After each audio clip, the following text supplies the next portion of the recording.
Atos 16, do 16 ao 18. E aconteceu que, indo nós à oração, nos saiu ao encontro uma jovem que tinha um espírito de adivinhação, a qual, adivinhando, dava grande lucro aos seus senhores.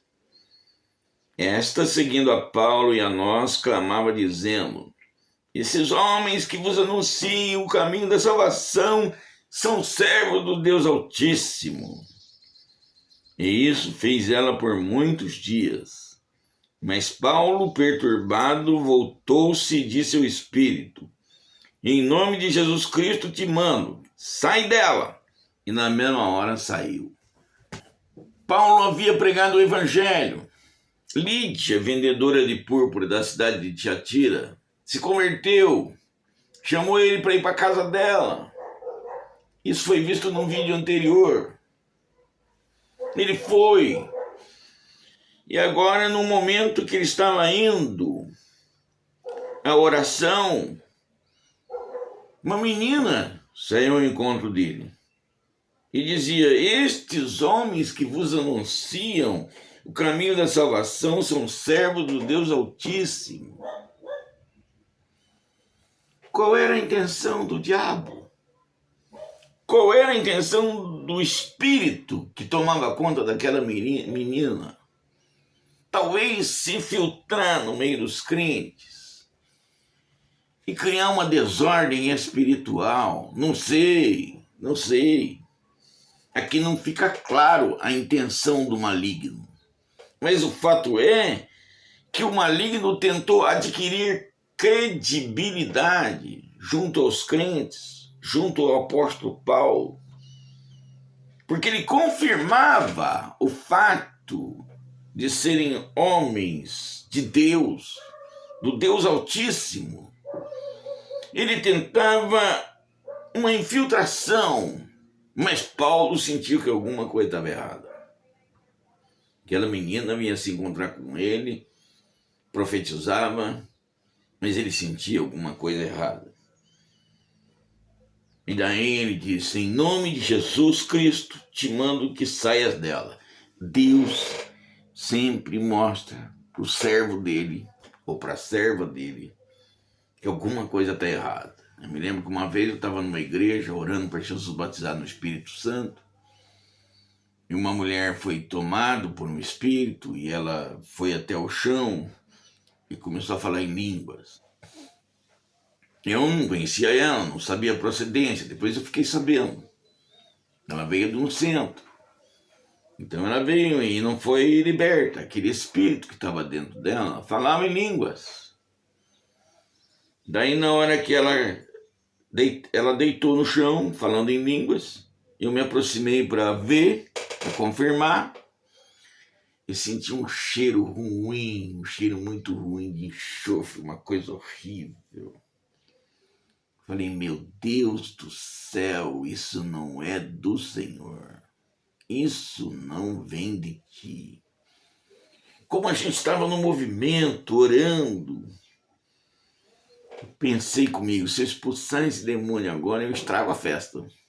Porque tem gente que não entende. Daí eu fui falar com o pastor, aquela mulher lá, sim. Ele falou: já sei, já estou de olho nela. Quer dizer, o pastor já tinha sido avisado por Deus de que tinha algo errado. Falei: olha, eu não vou tomar atitude nenhuma. Por quê? Porque nós estamos numa festa espiritual aqui. De repente, uma mistura, tem gente que não vai entender, vai ficar com medo.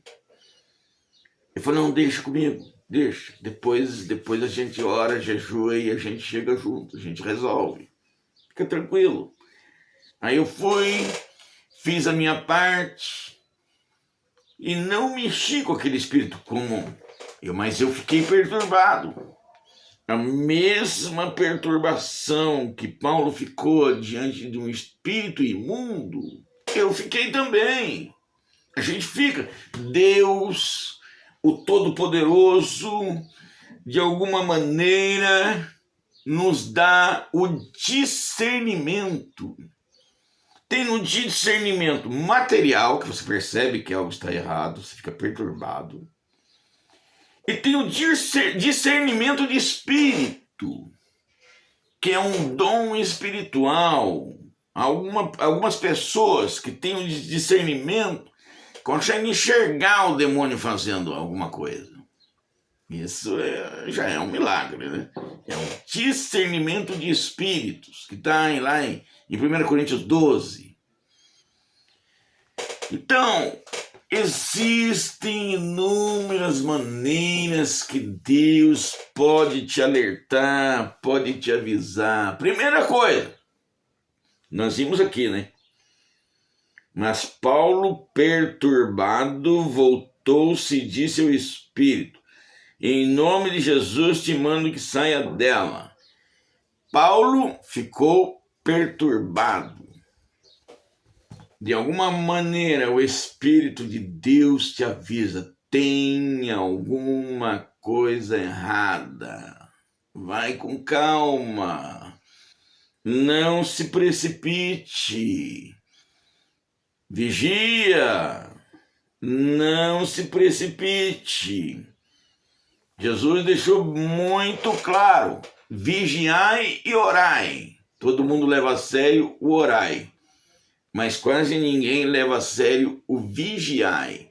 Mas o vigiai é tão importante quanto o orai.